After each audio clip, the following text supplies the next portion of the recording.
नमस्कार, India voice देख रहे हैं आप। मैं हूं आपके साथ आकांक्षा त्रिपाठी और अब बुलेटिन की शुरुआत करेंगे। उत्तराखंड विधानसभा का शीतकालीन सत्र शुरू हो गया है। आपको बता दें कि सत्र के हंगामेदार होने के लगातार आसार दिखाए जा रहे थे और वही तस्वीरें आज देखने को मिलेंगी। कानून व्यवस्था, भर्ती घोटाले पर सरकार को विपक्ष घेरेगा और सरकार की तरफ से सदन के पटल पर रखा जाएगा अनुपूरक बजट। और आपको ये भी जानकारी दे दें कि 4,800 करोड़ रुपए का लगभग बताया जा रहा है अनुपूरक बजट और 6 विधायकों पर सरकार अपनी तरफ से सदन के पटल पर रखेगी, जिन पर चर्चाएं होंगी। और मुख्यमंत्री पुष्कर सिंह धामी भी सत्र में कार्रवाई के दौरान मौजूद रहेंगे। दोपहर के बाद 4 बजे सदन में पेश होगा अनुपूरक बजट। वित्त मंत्री प्रेमचंद अग्रवाल पेश करेंगे अनुपूरक बजट और बजट को लेकर तमाम जो तैयारियां हैं वो पहले से ही सरकार की तरफ से भी की गई हैं और विपक्ष की तरफ से भी की गई हैं। आज का दिन बहुत महत्वपूर्ण, क्योंकि आज शीतकालीन सत्र का पहला दिन है और ऐसे में सदन में कई महत्वपूर्ण मुद्दों को लेकर सरकार को विपक्ष घेरने का पूरा प्रयास करेगी। कानून व्यवस्था और भर्ती घोटाले को लेकर विपक्ष की पूरी नजर होगी। सरकार की तरफ से सदन के पटल पर अनुपूरक बजट भी आज रखा जाएगा और 6 विधेयकों पर सरकार की तरफ से रखे जाएंगे। सदन के पटल पर तमाम 6 विधेयक जो है उनको रखा जाएगा। मुख्यमंत्री धामी भी इस दौरान मौजूद रहेंगे और आपको साथ ही जानकारी दे दें कि मुख्यमंत्री पुष्कर सिंह धामी इस कार्रवाई के दौरान मौजूद रहेंगे और दोपहर बाद 4 बजे सदन में पेश होगा अनुपूरक बजट। वित्त मंत्री प्रेमचंद अग्रवाल अनुपूरक बजट पेश करेंगे।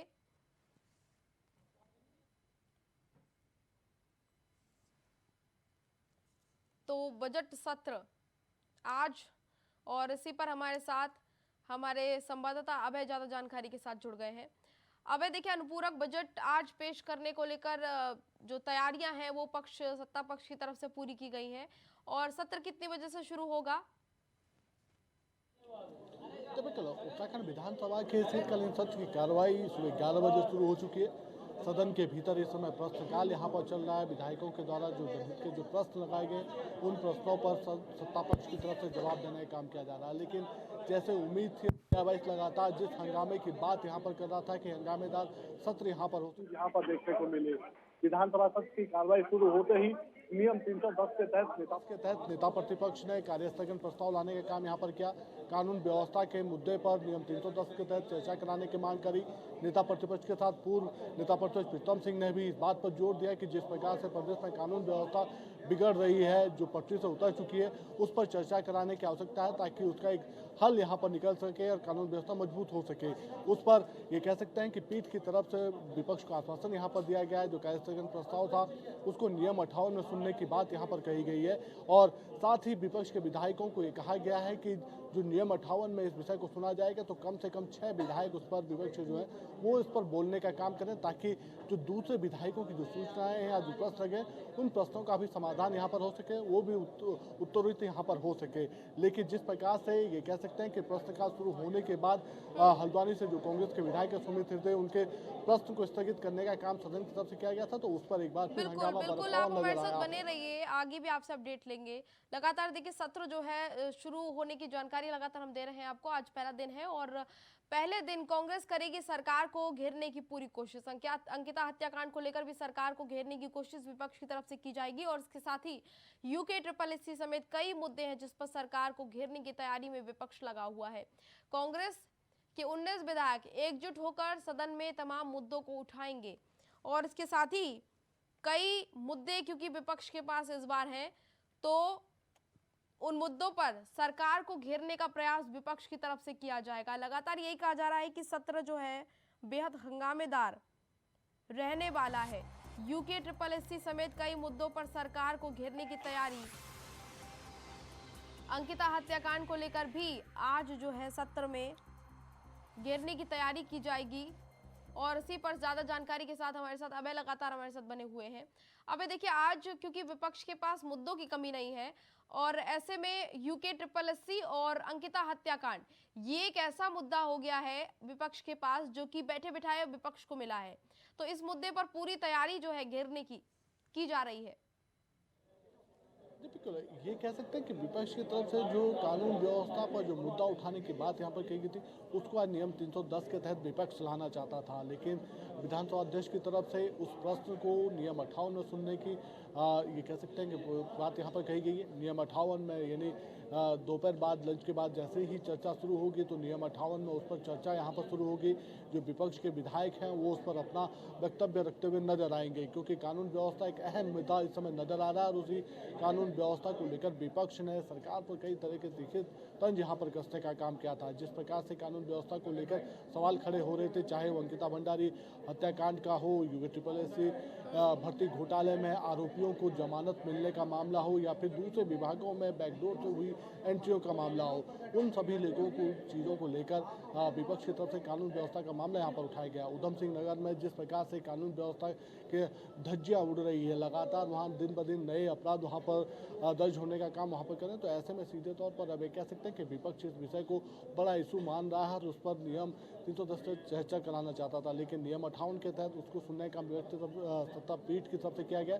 अब नियम 58 पर उस पर चर्चा होगी, जिसमें विपक्ष के सदस्य अपना वक्तव्य रखते नजर आएंगे। लेकिन इतना जरूर कहा जा सकता है, कानून व्यवस्था जो लगातार बिगड़ रही है, उस व्यवस्था को सुदृढ़ बनाने की कोशिश यहाँ पर की जानी चाहिए।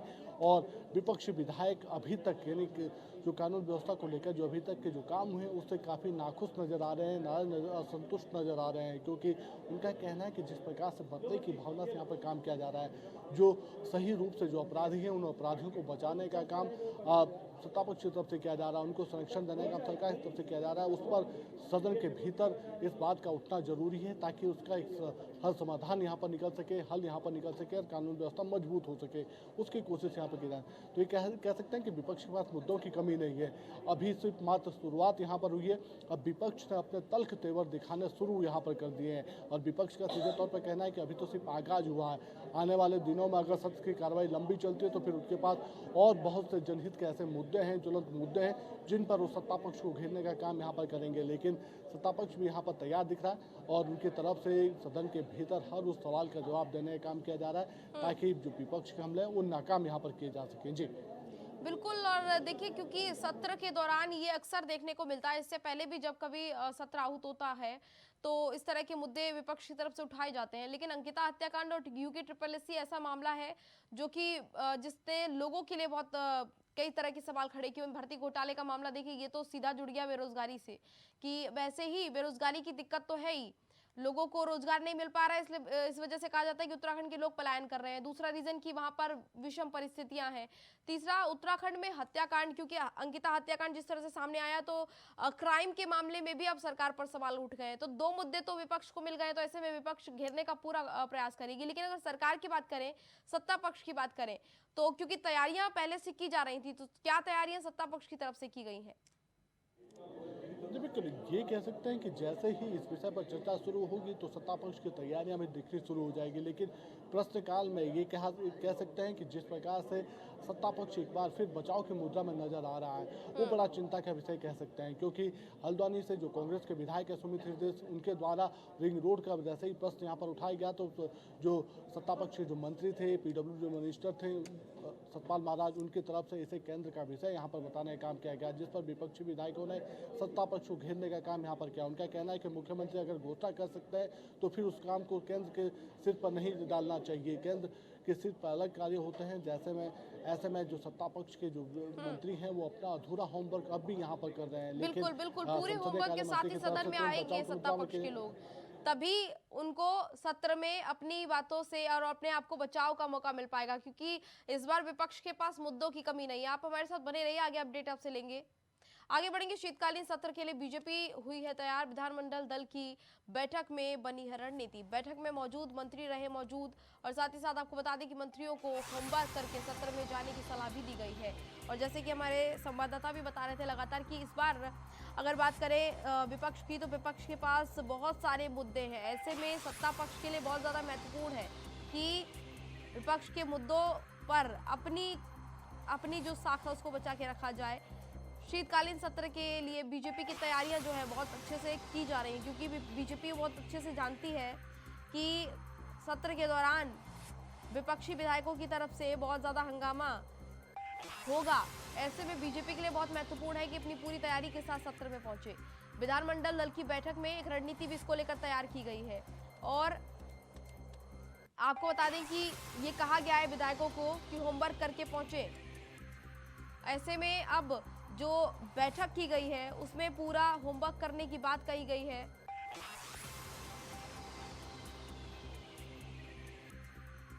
तो देखिए पूरा प्रयास जो है विपक्ष की तरफ से भी किया जा रहा है सत्र में अपने पक्ष को रखने के लिए और सत्ता पक्ष की तरफ से भी किया जा रहा है। सरकार और शासन के लिए इम्तिहान का वक्त शुरू होगा। आपको बता दें कि 4 महीने में 884 करोड़ का बजट करना है खर्च और केंद्र ने विशेष सहायता योजना में विकास कार्यों के लिए जारी किया बजट। 55 प्रोजेक्ट के लिए बजट जो है जारी किया गया है और इसमें आपको बता दें कि 894 करोड़ का बजट है और ऐसे में दोनों ही सत्ता पक्ष और विपक्ष दोनों ही लगातार अपनी पूरी जो कोशिश है उसमें लगा हुआ है कि अपने अपने मुद्दों को लेकर अपने अपने एक तरफ विपक्ष घेरने का प्रयास करेगा तो दूसरी तरफ सत्ता पक्ष अपनी उपलब्धियों को गिनाकर अपने आप को बचाने का प्रयास करेगा। तो ऐसे में आज जो सत्र है वो बहुत ज्यादा महत्वपूर्ण होने वाला है।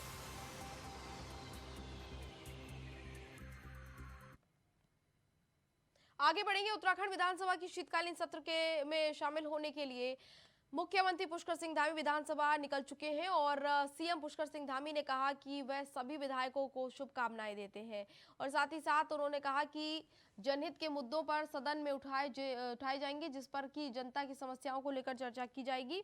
उन्होंने शुभकामनाएं देते हुए कहा कि जनहित के मुद्दों पर सदन में उठाए जिससे जनता की समस्याओं का समाधान हो सके और जनता के विकास के कार्यों को लाभ मिल सके। मुख्यमंत्री पुष्कर सिंह धामी ने कहा कि कानून व्यवस्था की विषय पर भी कानूनी व्यवस्था का विषय हो या फिर अपराधियों की संपत्ति को लेकर विषय हो, संपत्तियों को कुर्क करने का विषय हो या फिर मामला सरकार की सभी विधि कार्यों का हो, हर पर सहमति और सहमति से कार्रवाई की बात उन्होंने कही है। विधायकों का विधानसभा सत्र पहुंचना शुरू हो गया है। तस्वीरें देखिए आपको दिखा रहे हैं। एक एक कर विधायक जो है विधानसभा सत्र के लिए पहुंच रहे हैं। अभय हमारे साथ लगातार बने हुए हैं। अभय देखिए विधायकों का सत्र के लिए विधानसभा पहुंचना शुरू हो गया है और देखिए मुख्यमंत्री पुष्कर सिंह धामी की जानकारी है, जो बयान सामने आया है उसमें उन्होंने कहा है कि सत्र को लेकर यही कहा है कि बेहतर तरीके से इसको विपक्ष के जो है मुद्दे वो भी अपने मुद्दे उठाए और उसके साथ ही साथ कहा गया है कि सहमति से हर मुद्दे पर चर्चा की जाएगी और सहमति से कार्रवाई भी की जाएगी। बिल्कुल ये कह सकते हैं कि मुख्यमंत्री पुष्कर सिंह धामी ने एक बार फिर यहाँ पर मिसाल यहाँ पर पेश की है। दलगत राजनीति से ऊपर उठने का उनकी तरफ से यहाँ पर काम किया गया है और एक जो नेता सदन का जो कर्तव्य होता है उस कर्तव्य को निभाने का काम मुख्यमंत्री पुष्कर सिंह धामी की तरफ से किया गया। मुख्यमंत्री पुष्कर सिंह धामी जैसे ही विधानसभा में पहुंचे सबसे पहले उन पत्रकारों से रूबरू हुए। उन्होंने सभी विधायकों को जो सदन के जो सभी सम्मानित सदस्य हैं उनको सत्र के लिए शुभकामनाएं यहाँ पर दी। उन्होंने कहा कि ज़्यादा से ज़्यादा विधायक अपने क्षेत्र की समस्याएं यहाँ पर उठा सके, सरकार उन समस्याओं के जवाब यहाँ पर दे सके, ऐसी कोशिश उनकी तरफ से यहाँ पर रहेगी। नेता सदन होने का जो उनका फर्ज है उस फर्ज पर ये कोशिश करेगी कि सरकार हर क्षेत्र में समुचित विकास वहाँ पर पहुँचा सके। उसके लिए जो सरकार की जो योजनाएं उन योजनाओं को धरातल उतारने का काम यहाँ पर किया जाएगा। सदन के भीतर जैसे ही मुख्यमंत्री पुष्कर सिंह धामी पहुंचे उन्होंने सबसे पहले विपक्षी विधायकों से मिलने का काम वहाँ पर करा। उसमें नेता प्रतिपक्ष यशपाल आर्य से मिले, पूर्व नेता प्रतिपक्ष प्रीतम सिंह से मिले, जो कांग्रेस के जो युवा विधायक हैं उनसे मिलने का काम उनकी तरफ से किया गया। फिर सत्ता पक्ष के जो विधायक थे उनसे भी जाकर मुख्यमंत्री पुष्कर सिंह धामी ने मुलाकात की। सभी विधायकों को शीतकालीन सत्र के लिए शुभकामनाएं यहाँ पर दी ताकि हर विधायक सदन में जो सदन की जो चर्चा है उस चर्चा में अपना भाग यहाँ पर कर सके, उसमें शामिल हो सके और उनके जो क्षेत्र की जो समस्या उन समस्याओं को उठाने का काम कर सके। मुख्यमंत्री पुष्कर सिंह धामी चाहते हैं कि शीतकालीन सत्र में कम से कम विधायक ज़्यादा से ज़्यादा समस्याएं उठाते हैं तो एक नया प्रोजेक्ट हो सकता है। जो क्षेत्र की जो समस्याएं होती हैं उन समस्याओं पर जो सरकार को जो सुझाव मिलने चाहिए थे या जो फीडबैक मिलना चाहिए वो सदन के माध्यम से उनको मिल सकता है।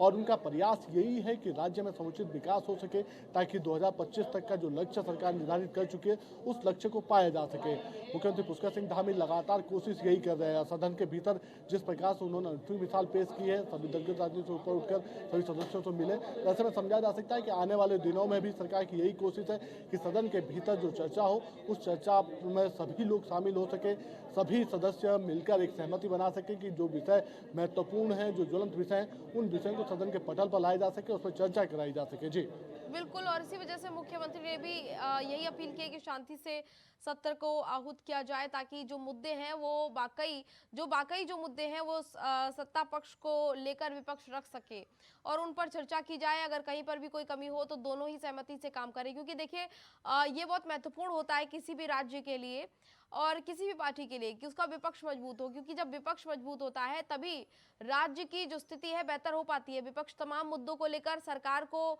घेरता है और ऐसे में सरकार के ऊपर दबाव भी बनाता है, तो ये बहुत महत्वपूर्ण है कि विपक्ष के मुद्दे भी सुने जाएं।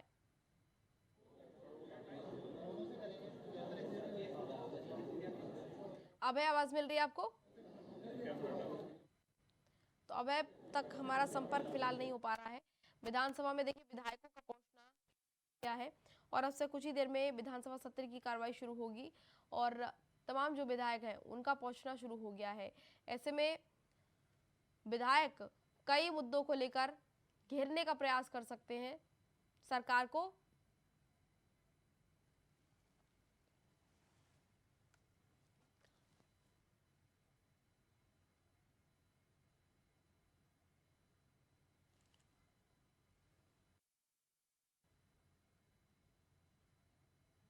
विधानसभा के शीतकालीन सत्र का आगाज हो गया है और सभी दलों के नेता विधानसभा में पहुंचना शुरू हो गए हैं। कई अहम मुद्दों पर चर्चा चल रही है और सीधा आपको लिए चलते हैं विधानसभा सत्र, जहां पर चर्चा शुरू हो गई है। मेरा मंत्री जी आपसे प्रश्न है, आपने जवाब में भी बताया कि 2019 में अगस्त माह में इसमें वार्ता हुई और फिर उस वार्ता की फिजिबिलिटी रिपोर्ट जो है वो दिसंबर 2019 में आई, यानी कि पिछले 8 वर्षों से मंत्री जी, पिछले 8 वर्षों से ये योजना 8 इंच भी आगे नहीं खिसकी है, यानी किसानों की अनदेखी की जा रही है। सवाल करिए ना, आप सवाल करिए। मेरा सवाल ये है, इसके लिए तय समय बताइए, यह योजना कब तक पूर्ण हो जाएगी और तब तक के लिए आप वैकल्पिक व्यवस्थाओं में किसानों के लिए क्या सुविधाएं दे रहे हैं? सवाल है, तय समय बताइए। माननीय सिंचाई मंत्री जी। माननीय अध्यक्षा जी, ये बड़ी महत्वपूर्ण योजना है जिसके लिए हमारी बातचीत जो है वो बार बार उत्तर प्रदेश के माननीय मुख्यमंत्री जी से भी और अधिकारियों से भी होती रहती है और बार बार हम उससे आग्रह कर रहे हैं, जिसके क्रम में उत्तराखंड सिंचाई विभाग द्वारा गंगा नहर की रिमॉडलिंग, सुदृढ़ीकरण कार्य के संबंधित विस्तृत ड्राइंग और प्राक्कलन प्रस्तुत उत्तर प्रदेश सिंचाई विभाग से अनुरोध भी ये बार बार किया जाता रहा है और माननीय मुख्यमंत्री जी भी जब लखनऊ गए हैं तो इसके बारे में उन्होंने चर्चा की है और हमारी बातचीत निरंतर होती रहती है।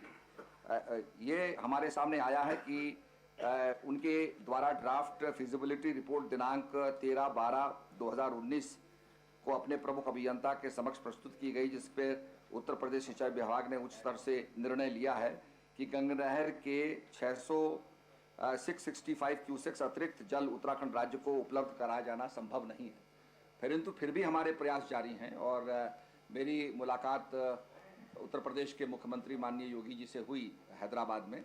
उनसे भी मैंने आग्रह किया और उनसे कहा कि उन्होंने कहा आप आइए, इस पर बातचीत करेंगे। तो इसमें हम लोगों का पूरा प्रयास है कि इसमें हम लोग आगे बढ़ें और इसको निश्चित रूप में ये हमारी एक सफलता हमें मिले और ये एक नहर का जो काम है पूरा हो। इसके साथ साथ जो अभी माननीय सदस्य ने ये चिंता जाहिर की कि इसकी वैकल्पिक व्यवस्था क्या है, तो वर्तमान में भगवानपुर, रुड़की और नारसैंड में नहर की सुविधा न होने के कारण इस क्षेत्र में 74 चलित सिंचाई नलकूप द्वारा 6,475 हेक्टेयर भूमि की सिंचाई की जा रही है। तो इसका विकल्प है और सिंचाई की जा रही है।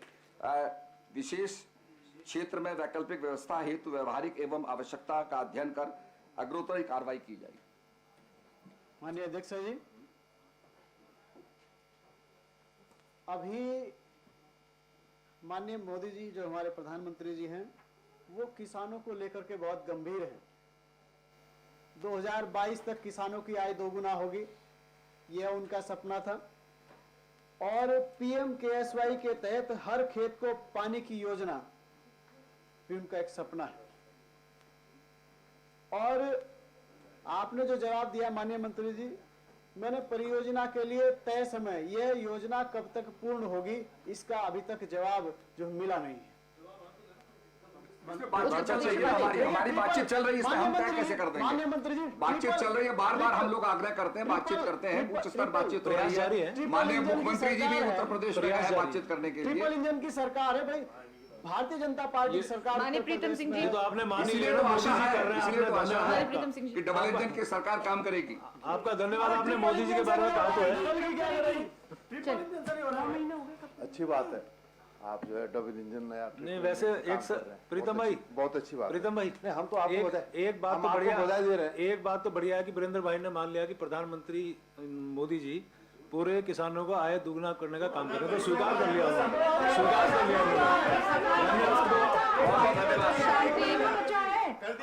ठीक है। धन्यवाद आपका। माननीय प्रीतम सिंह जी, तभी तो होगी आज।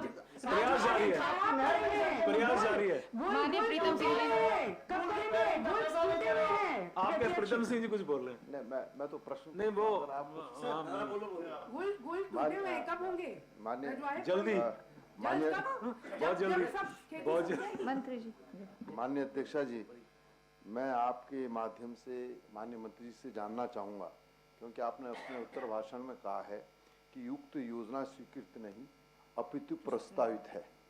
स्वाभाविक बात है, जब योजना प्रस्तावित है तो इसका आंगणन आपने बनाया होगा, तो कितने धनराशि में ये योजना बन करके तैयार?